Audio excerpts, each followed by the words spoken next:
Les décisions dont voici la teneur ont sanctionné la séance du Conseil des ministres tenue ce mercredi 9 avril 2025 sous la présidence de M. Patrice Talon, président de la République. Au chapitre des mesures normatives, en point 1, création de la société Bénin-Tour SA et approbation de ses statuts. Depuis quelques années, des réformes et projets ont été réalisés pour créer une industrie touristique pourvoyeuse de richesses et faire de ce secteur le principal outil de rayonnement du Bénin à l'international. Une évolution satisfaisante s'en dégage avec la mise en place de projets à forte valeur ajoutée, notamment les infrastructures muséales et hôtelières, les arènes culturelles, les espaces de divertissement, les stations balnéaires et divers autres sites attractifs. Dès lors, il s'avère indispensable de déployer une commercialisation à grande échelle de toutes ces offres à fort potentiel touristique. C'est donc dans ce cadre que le gouvernement a décidé de créer la société Bénin-Tour SA, ayant notamment pour objet la réalisation de prestations de tour opérateurs aux fins de vendre la destination Bénin sur le plan international. À ce titre, elle aura pour principale mission la conception, l'organisation et la commercialisation des voyages et séjours touristiques. Elle pourra, par ailleurs, réaliser toutes opérations commerciales, financières, mobilières et immobilières pour favoriser son extension ou son développement. En point 2, mise en place d'un système d'information et de gestion électronique de la commande publique en République du Bénin. Le gouvernement entend tirer parti des opportunités qu'offre le numérique en vue de simplifier et renforcer l'efficience et la transparence des marchés publics en mettant en place un système dématérialisé pour la commande publique. À cet effet, il a été procédé à la révision des tests qui encadrent la passation des marchés. Ce faisant, et au-delà de l'évolution technologique dont les avantages sont irréfutables, la digitalisation de la commande publique va générer d'importants gains et progrès profitables tant aux soumissionnaires qu'aux autorités contractantes. C'est pourquoi, au terme des démarches entreprises avec les parties prenantes, le Conseil a adopté les tests irrelatifs à cette étape et les ministres concernés sont instruits de veiller à leur application. En point 3, modalité de mise en œuvre du numéro unique parcellaire, de confirmation cadastrale des droits fonciers et de mise à jour du cadastre national. Un bilan d'étape de mise en œuvre du décret numéro 2023-684 du 20 décembre 2023 portant sur cette matière fait ressortir d'une part l'aboutissement de la couverture intégrale de la ville de Cotonou en cadastre national par le mécanisme de l'enregistrement collectif. D'autre part, il a permis de constater l'engouement sans équivoque des populations pour le mécanisme innovant de sécurisation du foncier. Aussi, l'ambition du gouvernement étant d'assurer dans un délai raisonnable la couverture intégrale du territoire national, a-t-il été élaboré un programme national foncier dont la vocation est de définir et réunir dans un document exhaustif le montage juridique, technique et institutionnel de mise en œuvre d'un programme foncier spécifique au Bénin. Celui-ci prendra en compte non seulement le cadastre national, mais également d'autres intérêts fonciers tels que la problématique du pastoralisme, la cohésion sociale, la protection de l'environnement, etc. Le présent décret abroge celui de 2023 et consacre une meilleure prise en charge des volets liés à l'égalité de chances, la protection de l'environnement, l'enregistrement collectif de terres au cadastre. De façon spécifique, il intègre à son champ d'application les droits d'usage et met en place de nouveaux moyens pour renforcer la sécurité et la fiabilité du processus tout en favorisant l'enregistrement de toutes les parcelles au cadastre. De même, il clarifie la nature juridique et les effets du certificat d'enregistrement au cadastre national ainsi que les conditions de sa délivrance, les délais d'action non explicités dans le décret en vigueur, le niveau d'implication des collectivités territoriales, notamment dans la prise en charge de la formalisation des transactions foncières et la correction des données cadastrales, la responsabilité des acteurs chargés d'utiliser la plateforme e-foncier Bénin. Le ministre de l'Économie et des Finances et le ministre chargé du cadre de vie sont instruits de veiller à leur mise en œuvre. En point 4, fixation de la liste des fonctions politiques ouvrant droit à des avancements automatiques d'échelon et de grade. Au terme de la loi portant statut général de la fonction publique, citation, le fonctionnaire de l'État détaché pour exercer une fonction politique bénéficie d'avancements et de promotions automatiques pendant l'exercice de la dite fonction. Fin de citation. Avec l'instauration de la démocratie comme système de gouvernance depuis 1990, des fonctionnaires sont nommés ou élus dans diverses fonctions politiques pour accomplir un mandat et leur évaluation au même titre que les autres agents de l'État étant difficile, il s'est avéré nécessaire de prévoir un mécanisme d'avancement les concernant, l'objectif visé étant de ne pas compromettre le déroulement de leur carrière. Le décret énumère de façon claire et précise la liste des fonctions ouvrant droit à des avancements automatiques d'échelon et de grade pour éviter tout abus ou toute complaisance.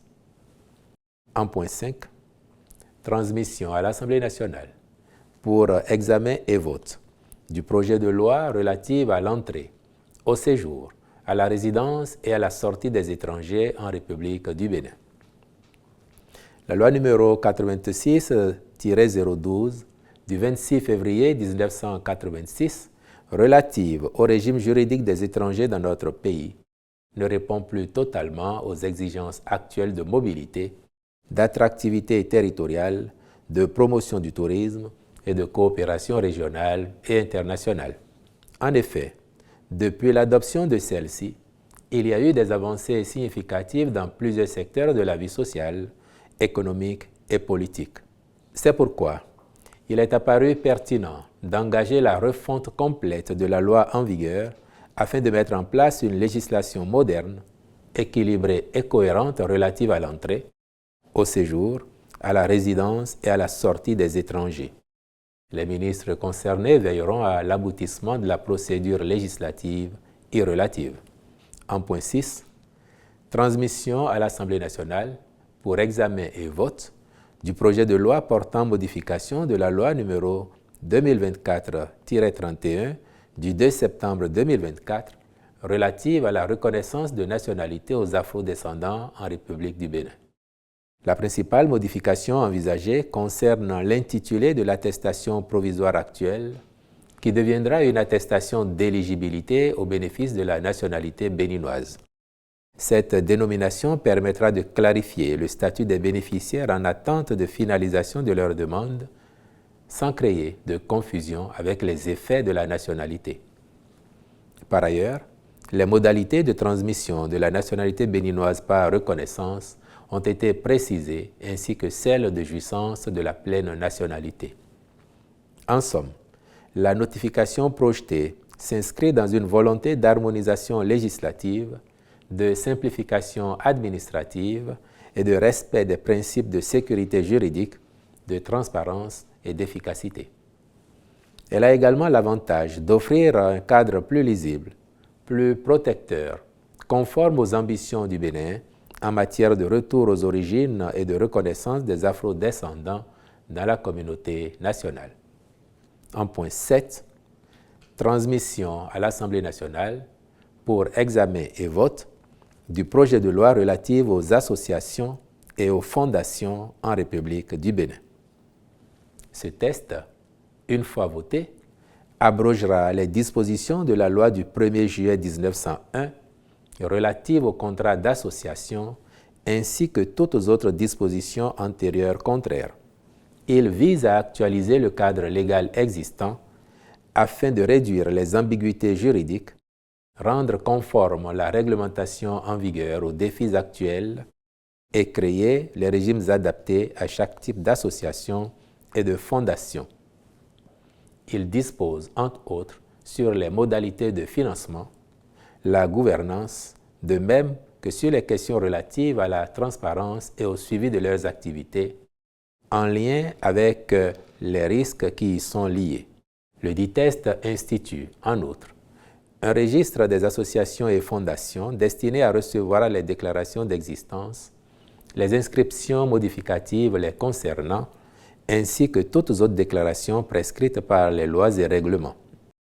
Sous cette même rubrique des mesures normatives, ont été par ailleurs adoptés les décrets portant création de l'Agence nationale du paysage, approbation de ses statuts et nomination des membres de son conseil d'administration, modification des statuts de la Société de radio et de télévision du Bénin SA et nomination des membres de son conseil d'administration, transmission à l'Assemblée nationale pour examen et vote du projet de loi portant modification de la loi numéro 2017-08 du 19 juin 2017 portant identification des personnes physiques en République du Bénin, nomination des commissaires aux comptes titulaires et suppléants près le Fonds d'investissement et de garantie des petites et moyennes entreprises.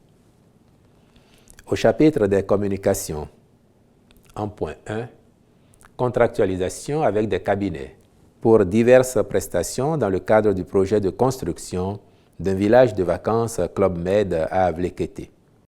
Pour rappel, ce projet consiste à créer un village haut de gamme sur une superficie d'environ 25 hectares avec une offre de restauration de qualité. Il sera composé de 336 chambres, dont 30 suites haut de gamme de type rez-de-chaussée et R+1, 2 restaurants, 4 piscines, un spa de marque de renommée internationale et un espace bien-être, des terrains de tennis, de padel et multisports ainsi que des activités nautiques. Dans le cadre de son exécution, il a été approuvé la contractualisation avec divers cabinets pour des études techniques complémentaires qui permettront d'avoir des données beaucoup plus précises et complètes assorties de cadres de devis quantitatifs et estimatifs affinés par composante pour la sélection d'entreprises en vue de la conduite des travaux. En point 2, contractualisation avec diverses sociétés dans le cadre du projet de construction de l'hôtel de ville de Porto Novo. Cette infrastructure sera érigée sur un site mitoyen de celui de la cité administrative départementale actuellement en construction au quartier Oganla. Elle est composée d'un bâtiment principal de type R+3 avec une surface bâtie de 6 567 m², des annexes couvrant une superficie bâtie de 3 026 m². L'espace est ceinturé par une clôture avec des guérites aux entrées. Les annexes comprennent des locaux techniques, des parkings externes et internes, des abris pour les conducteurs de véhicules, un bloc à usage de cantine, des voiries et réseaux divers. En vue du démarrage effectif du chantier, le Conseil a marqué son accord pour la contractualisation avec diverses sociétés pour la construction, la mission de direction d'exécution des travaux, ainsi que celle de maîtrise d'ouvrage déléguée. Au titre des rencontres et manifestations internationales, il a été autorisé la participation de notre pays aux réunions statutaires et autres rencontres à l'extérieur du ministère du Tourisme, de la Culture et des Arts au titre de l'année 2025. À la 17e édition du Salon international de l'agriculture du Maroc, du 21 au 27 avril 2025 à Meknès. Au sommet Innovation Africa 2025 à Addis Abeba, en Éthiopie, du 28 au 30 avril 2025. À la 92e session générale de l'Assemblée mondiale des délégués nationaux de l'Organisation mondiale de la santé animale à Paris, en France, du 25 au 29 mai 2025, ainsi que l'organisation à Cotonou, du 6 au 8 mai 2025, de l'atelier régional sur l'échange d'informations et la coopération en matière de sécurité nucléaire en Afrique de l'Ouest. Enfin, au chapitre des mesures individuelles, les nominations ci-après ont été prononcées au ministère du Tourisme, de la Culture et des Arts. Directeur de cabinet, M. Jacques Évrard Charles Aguiadaho. Directeur adjoint de cabinet, Mme Gladys Gandaho. Conseiller technique au suivi des réformes et des projets, M. Folahan Médar Latunji. Directeur adjoint de la planification, de l'administration et des finances, M. Abel Serge Akoha. Directeur national de la culture, M. Gompasunon Ahmed Bionigan. Directeur du patrimoine culturel, M. Jimmy Djifa Eda. Au ministère de l'Énergie, de l'Eau et des Mines, directeur adjoint de cabinet, M. Din Mahama Saliou. Directeurs départementaux ainsi qu'il suit: Atakora, M. Eliassoum Matom P. Sefandé. Borgou, M. A. Mispar Agani. Colline, M. Barthélemy Vidjoyi Landeko. Littoral, M. Roland Dahefa. Au ministère des Affaires sociales et de la microfinance, directeur général du Centre d'assistance psychiatrique et d'accompagnement des personnes en situation de mendicité, M. Boris Fidel Senankman Degan. Au ministère de la décentralisation et de la gouvernance locale, chargé de mission du préfet du littoral, M. Agossa Simon Onsa. Je vous remercie.